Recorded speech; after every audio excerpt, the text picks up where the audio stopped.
Hello and welcome to another lecture of Econ 2302, Principles of Microeconomics. This lecture covers Chapter 3 of your book, which goes over exchanges and markets. We look at how markets are set up and why people make trades and how they benefit from making a trade. So let's first look at the principle of opportunity cost again. This is what we learned in Chapter 2. Remember, opportunity cost is what you sacrifice when you make a choice, when you do something.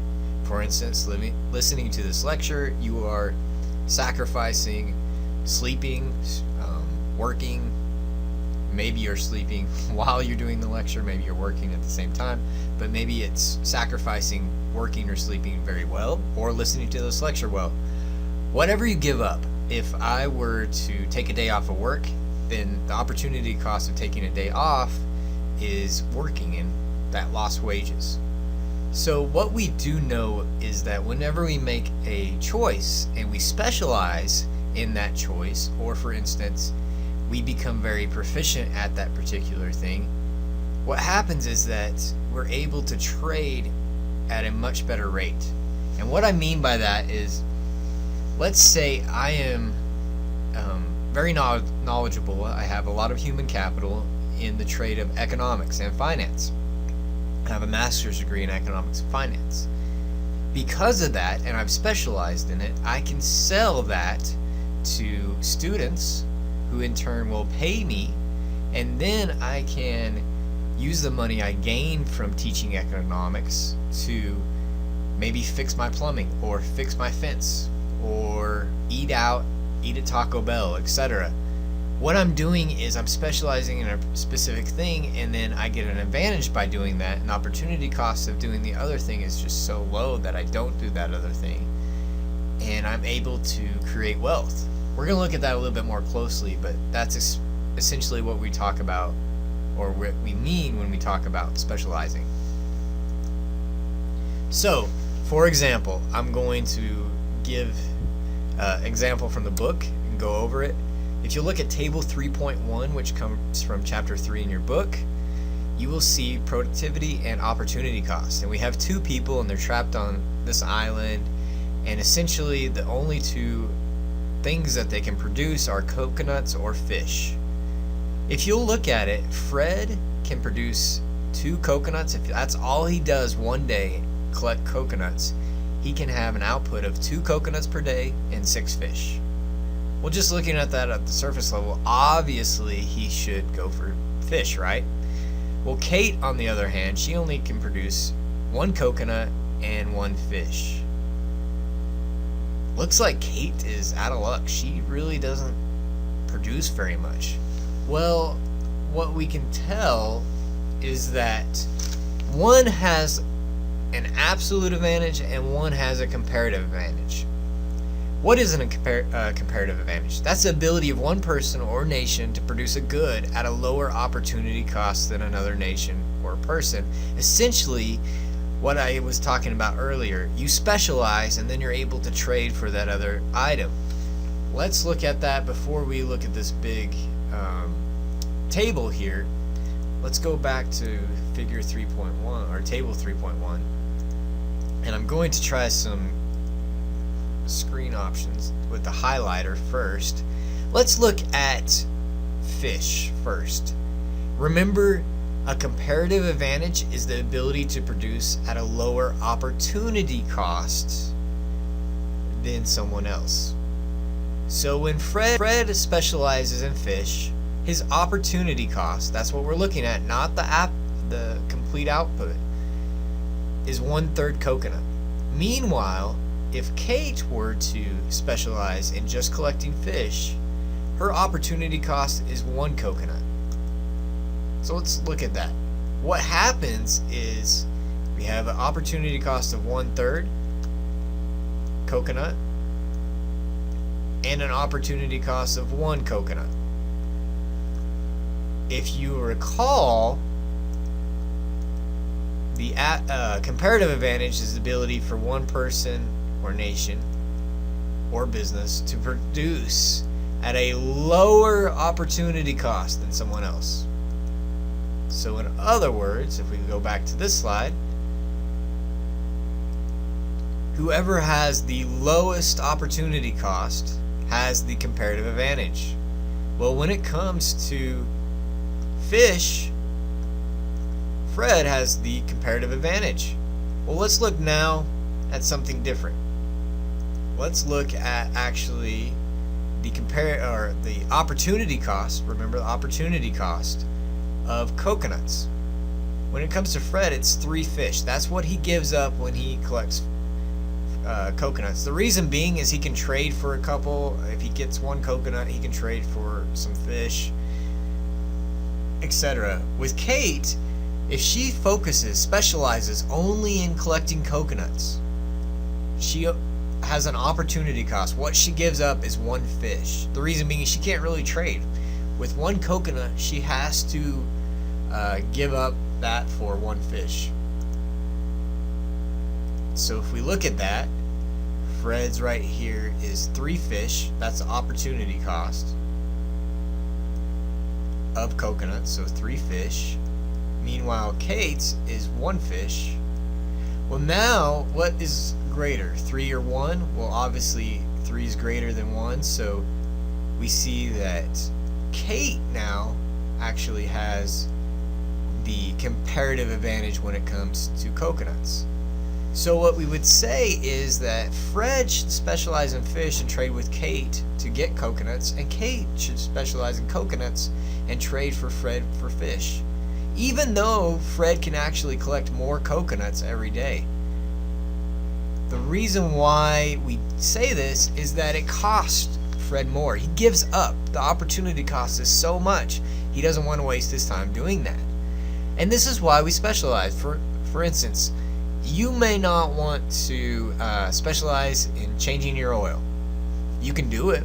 I change my own oil, but it takes time. And you know what? It's almost the same cost to just have Walmart do it. And maybe you just don't want to spend your time doing it. And therefore, the opportunity cost is not that much. And the value that you get from it, well, what you're giving up to change your oil is so much that you just decide to let someone else do it. And you specialize in something else. Maybe you are specializing currently at working as a waitress or waiter, things like that. And for the time being, that's just so you can get some wages and have flexible hours. Well, that extra cash then lets you change your oil, etc., etc. So by specializing, you can trade with one another. And if you'll recall from chapter 2, we talked about the principle of voluntary exchange, which will be in the exam. That states that if 2 people voluntarily exchange, they're both better off. So Kate and Fred, if they were to trade with one another after Kate specialized in coconuts and Fred in fish, there would be more wealth. And this chart, figure 3.1, actually shows that. It walks you through in the book. I suggest you read that, go over it, and understand how it creates wealth. I'm not going to go in detail on that because the book does a really good job. But essentially it's showing you that if they are both self-sufficient, Fred would only have 4 coconuts and 24 fish if he worked for a whole week. Whereas Kate would only have 1 coconut and 5 fish.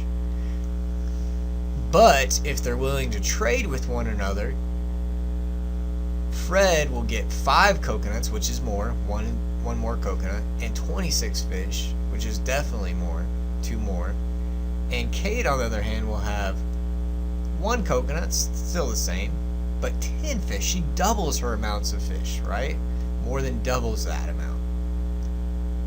So what we're saying is there's more wealth created by specializing when there wasn't going to be if they were self-sufficient. Recall what I just talked about. This is also in chapter 2, the principle of voluntary exchange. A voluntary exchange when both people are better off. Remember, both parties have to be better off. If it's forced exchange, then both people are not better off. If I buy a shirt from you, we're both better off. You have my money, I have a shirt I can wear, right? Let's look at absolute advantage, because we just talked about comparative advantage. Absolute advantage is the ability of one person or nation to produce a product at a lower resource cost than the other person or nation. What that means is they're just better no matter what. I want to go back and look at this slide real quickly. I'll try to erase all the ink. There we go. When we talk about absolute advantage versus comparative advantage, absolute just means you're better. Fred is obviously better in both areas. He can collect more fish, 6 is greater than 1, and he can collect more coconuts, 2 is greater than 1. He has the absolute advantage in both areas. However, it doesn't create as much wealth because what you're doing is you're not specializing and trading with one another. Because every day that Fred spends collecting coconuts, he's losing a day, the opportunity costs of collecting fish, and he could just collect extra fish and trade for more coconuts. Alright, this whole concept was actually brought up by the father of modern economics, which you should know by now. He is Adam Smith, one of my favorite economists, and he said that what we're talking about is the division of labor, and specifically the ways we can increase productivity, and it comes from 3 specific ways. The first is repetition. What is repetition? Well, repetition is the more times that a task is done by a particular worker, they become more proficient or efficient. Essentially, think of a restaurant or something. We're going to go with Tom's Tacos. By the way, you're going to get tired of that example. That's just my go-to example. Anyways, so Tom's Tacos stand, and you are a new worker at Tom's Tacos, and you are put behind the cash register. The first day, are you going to be very good? Think about a job in which you were starting off, very first day, whatever you did. How good were you? Think about the times when you've been in Walmart and there's a new cashier training. How good are they? Well, the more you do that particular item, a cashier at Walmart for a year, the employee at Tom's Tacos for a year, you working a job for a year, even a month or a week, you become more proficient at that. Remember, practice makes perfect, that whole cliche. Well, that is repetition. The more times you work a particular task over and over you do it, you become more proficient at it. Secondly is continuity. Continuity is when a worker doesn't spend time switching from one task to the other. A great example of this would be the assembly line. So if I have a specific task I'm doing, for instance, putting a bolt on a car, and someone else is putting a car door on the vehicle, if we're not both doing the same task and I put on a bolt and then I put a car door on, we're more proficient. If we're at Tom's Taco stand and we have 2 workers, one in the kitchen and one taking orders and running the cash register, if they're not both switching back and forth doing the same thing, they're going to be better, and that's continuity. You continually do the same specific task without switching to another one. It's kind of like repetition, but the idea is that you don't run into each other, right? You're not slowing down the process by trying to do everything. You've essentially delegated all the tasks in your job to other people, and you're all working for the same goal but not running over each other. Finally is innovation. Adam Smith said that a specialized worker gains insights into a particular task that lead to better production methods. And essentially, because you're specialized, what will happen is that you realize better ways of doing it. For instance, the more I teach, I become very good at teaching. I realize, hey, there are better ways to teach. Even though I've been doing it for a few years now, I still learn better ways, better processes, things like that. And as I'm learning, I realize that by innovating and just changing it up a little bit, I become more proficient. I can make my day much easier, and I have more time to do other things. And when I have more time to do other things and increase my productivity, I actually have more time to trade with other people and increase overall wealth.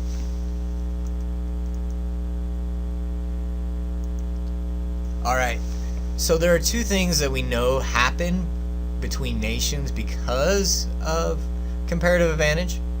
and that is import and exports. This is pretty self-explanatory, so I'm not going to go into it too much, especially the fact that it's macroeconomics for the most part, not micro. But you do need to know that an import is a product that's produced somewhere overseas or in a foreign country.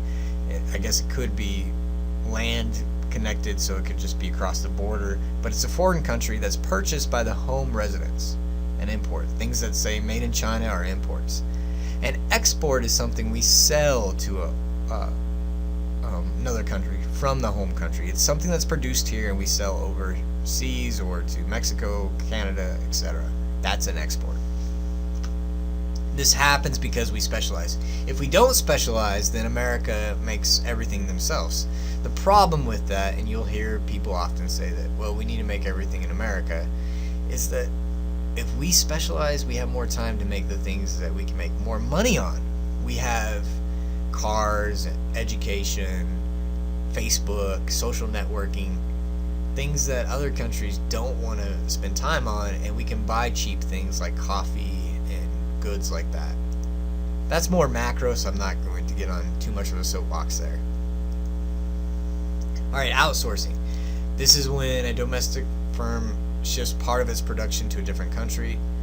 We say the firm is outsourcing or offshoring. What that means essentially is that they're putting some particular item overseas, and the idea is that by doing that, like for instance, if Ford put part of their factory in China, by doing that they can offer a lower price here of the vehicle.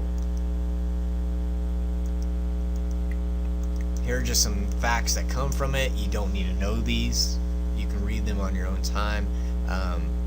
This is not a macro class, so we're not going to spend much time on it. And by the way, I don't think outsourcing will be on the exam, but if it is, it'll be a very, very generic question that talks about what is outsourcing.